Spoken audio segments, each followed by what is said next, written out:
Unleashing possession verbs in simple present tense. Hello, English learners. Welcome to our new lesson on possession verbs in the simple present tense.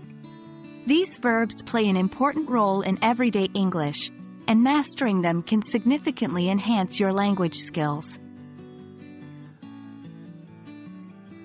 Possession verbs are words that describe owning, having, or holding something. They express a relation between the subject and an object or another subject.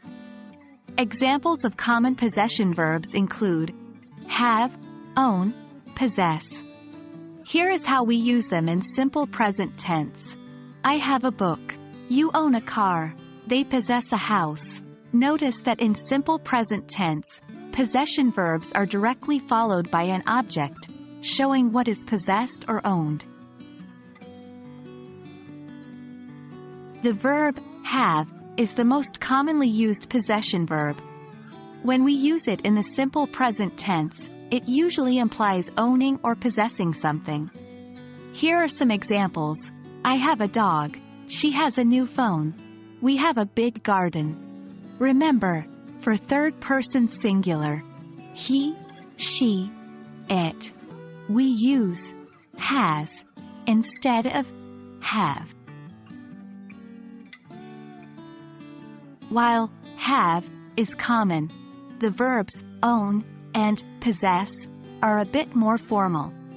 They are often used in legal contexts or when talking about substantial properties. For example, I own a piece of land. She possesses an antique collection. They own a company. Just like have, these verbs also follow the usual simple present tense rule for third-person singular, owns, and possesses.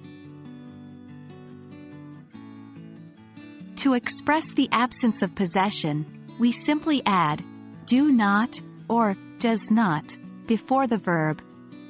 This is valid for have, own, and possess. For example, I do not have a bike.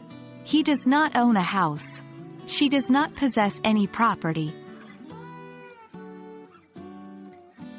And there you have it. You've just taken a big step towards mastering possession verbs in the simple present tense. Remember, practice makes perfect, so try to use these verbs in your daily English conversation. Happy learning, and see you in our next video.